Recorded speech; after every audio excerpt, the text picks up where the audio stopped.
Allahu Akbar, Allahu Akbar, Allahu Akbar, Allahu Akbar, Allahu Akbar, Allahu Akbar, Allahu Akbar, Allahu Akbar, Allahu Akbar, Allahu Akbar kabira, walhamdulillahi katsira, wa subhanallahi bukratan wa asila. La ilaha illallah wa la na'budu illa iyyah, mukhlishina lahud-din walau karihal kafirun. La ilaha illallah wahdah, sadaqa wa'dah, wa nasara 'abdah, wa a'azza jundah, wa hazamal ahzaba wahdah. Alhamdulillah, wassalatu wassalamu ala rasulillah sayyidina wa maulana Muhammad ibni Abdillah wa ala alihi wa sahbihi wa man tabi'ahu wa mawala.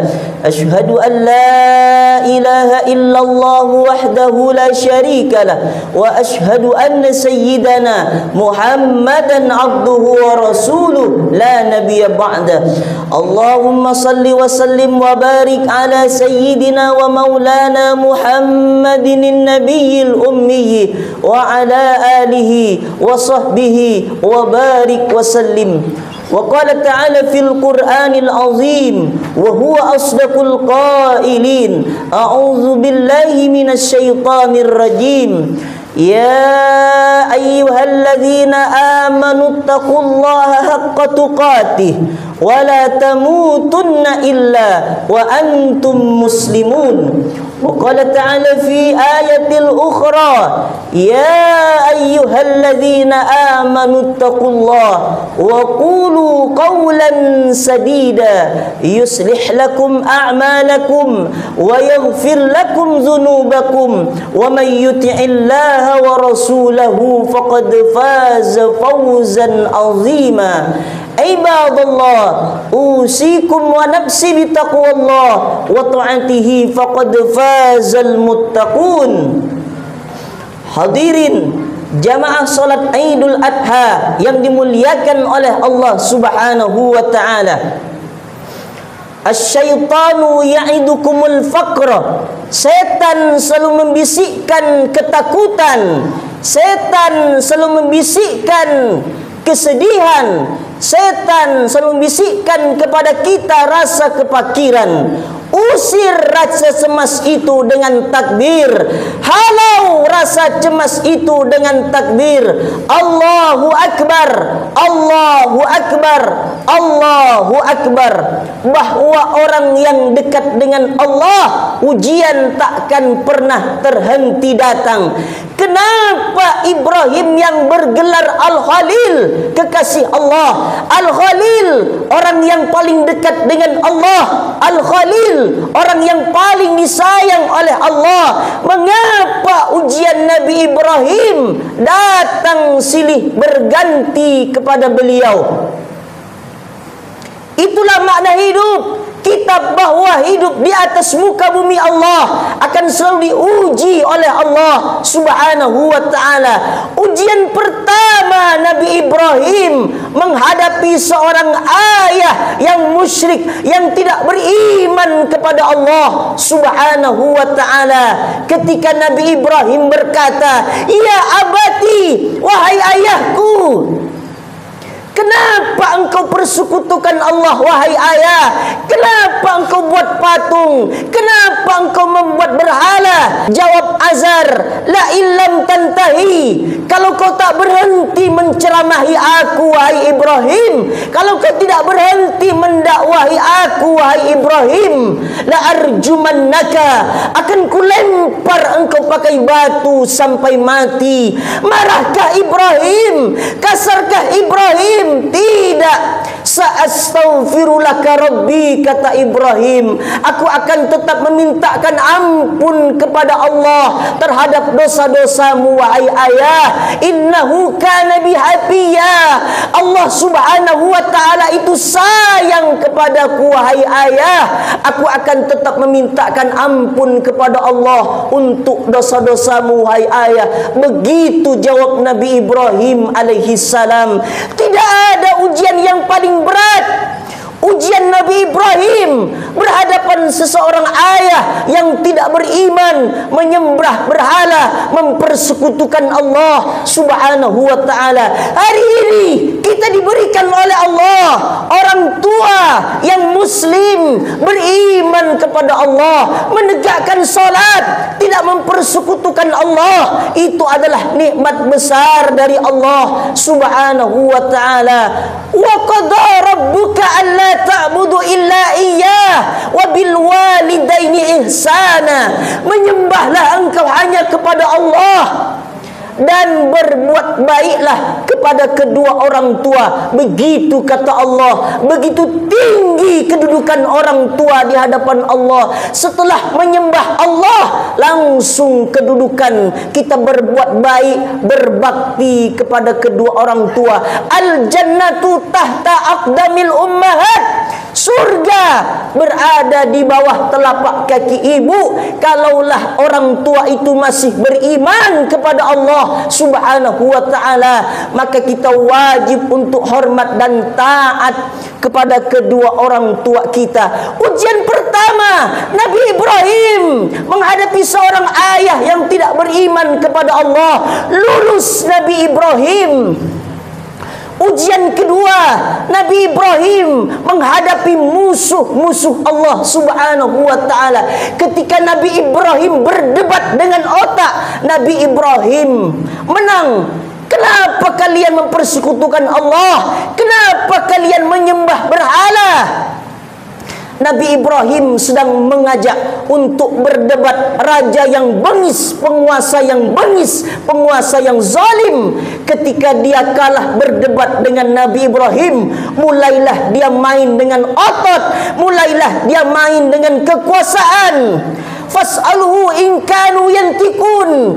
Kalau kalian mau tanya siapa yang menghancurkan patung-patungmu itu, tanyalah patung yang paling besar digantung di lehernya kampak oleh Nabi Ibrahim.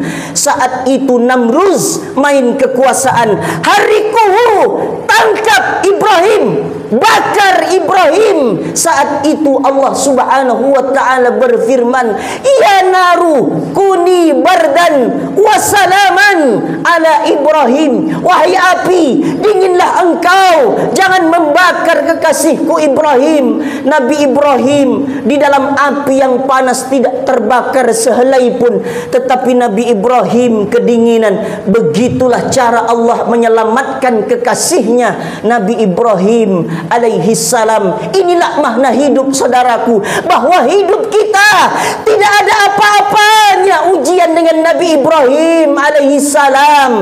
Bagaimana ujian Nabi Ibrahim yang ketiga?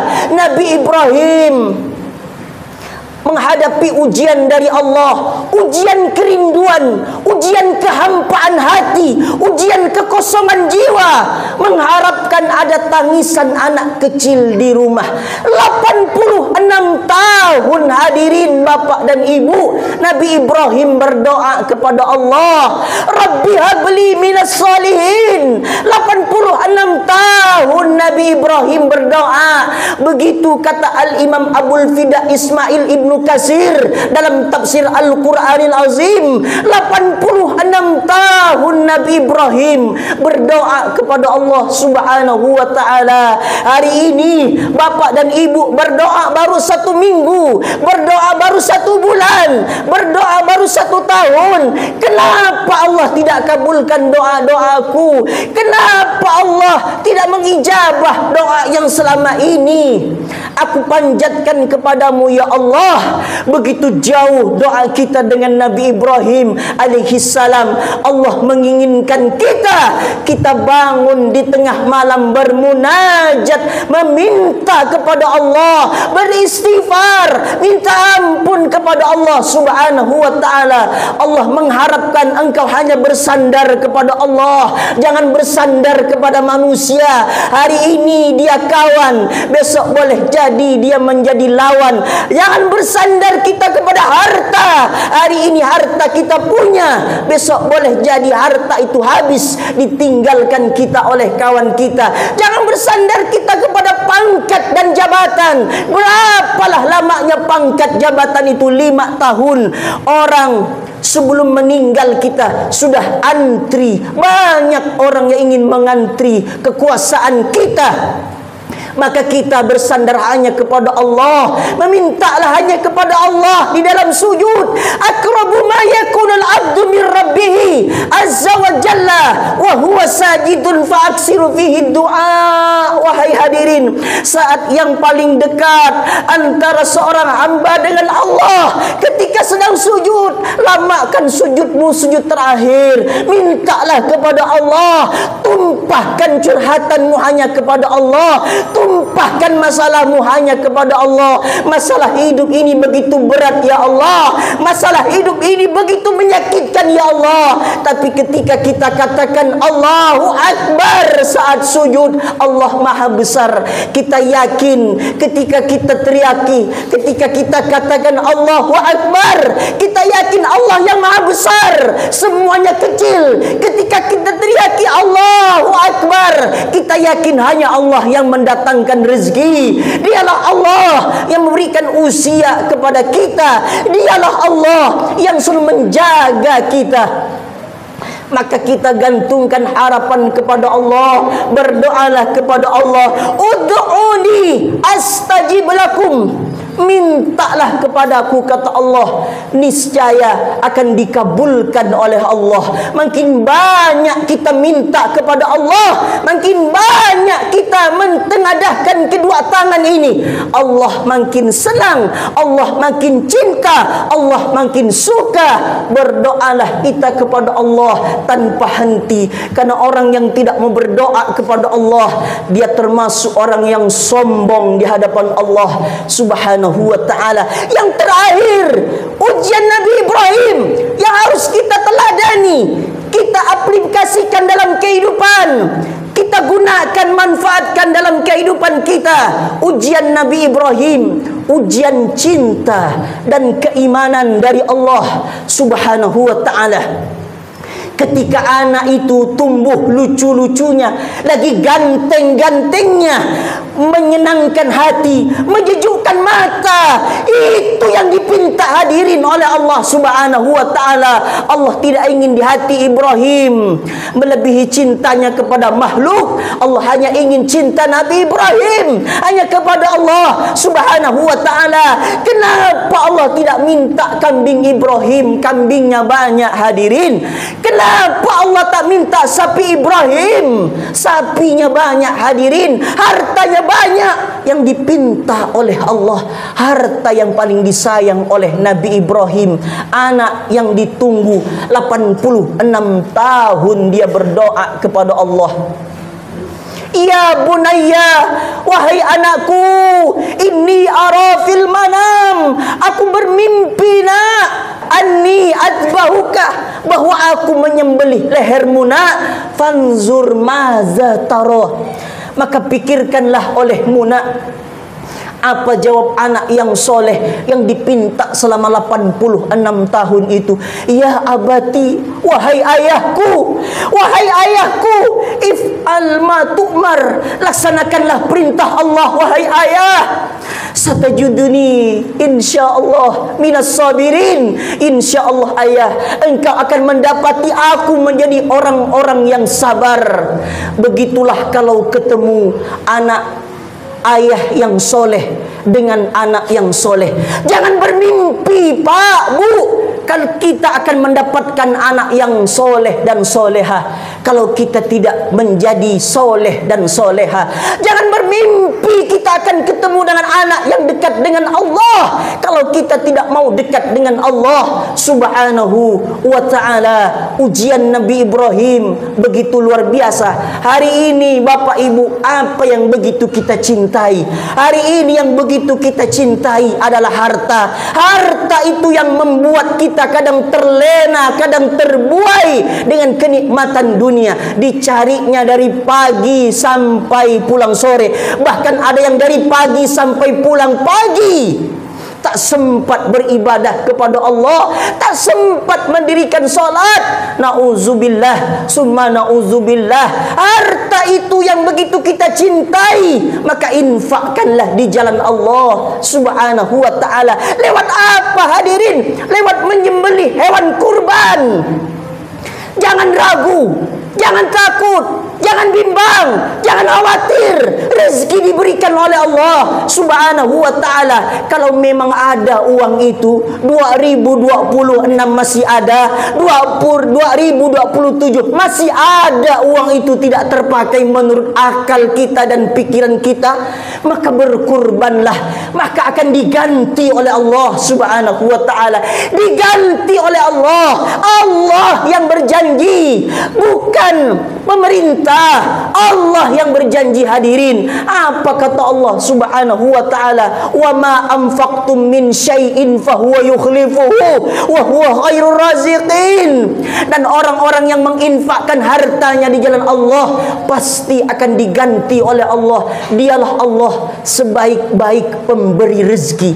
Andai ada orang punya harta, memang ada hartanya, uangnya memang ada, tidak terpakai uangnya, maka termasuk dia dalam ancaman Nabi sallallahu alaihi wasallam. Dalam hadis riwayat Imam Ibnu Majah, apa kata Nabi? Man wajada sa'atan falam yudahi fala yaqrabanna musallana. Orang yang punya kelapangan rezeki, punya kemampuan, tapi tidak mau berkurban, maka jangan dekati tempat solat kami, kata Nabi. Begitu tegas dan keras ancaman Nabi sallallahu alaihi wasallam untuk orang-orang yang sudah mendaftarkan diri berkurban. Berbahagialah, beruntunglah. Apa kebahagiaannya? Bikulli sya'awatin hasanah.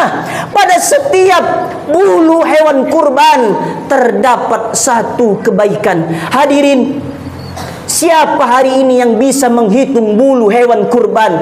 Siapa orangnya? Tidak ada orang yang mampu menghitung bulu hewan kurban tersebut. Apa kata Nabi sallallahu alaihi wasallam di dalam hadis yang sama Imam Ibnu Majah? Wa innahu la ya'ti yaumal qiyamah bi quruniha wa azlafiha wa asy'ariha. Nanti di hari kiamat hewan kurban itu akan datang memberikan pertolongan, memberikan persaksian bagi orang-orang yang gemar berkurban, bagi orang yang tiap tahunnya selalu berkurban, bagi orang yang mempunyai kemampuan selalu berkurban. Nanti di hari kiamat tanduk-tanduknya, kuku-kukunya, bulu-bulunya akan menjadi saksi bagi orang yang berkurban. Lihat hadis Nabi hadirin, begitu istimewa tanduk kuku bulunya yang kita anggap sampah setelah hewan itu disembelih. Tanduk kuku bulu kita buang, kita anggap sampah. Yang sampah saja menjadi saksi. Bagaimana dengan daging hati hewan kurban yang sudah dibagikan kepada orang-orang? Istimewanya lagi, ketika hewan kurban itu disembelih, sebelum darahnya jatuh ke tanah, maka ridha Allah, ampunan Allah sudah sampai lebih dahulu kepada orang yang berkurban.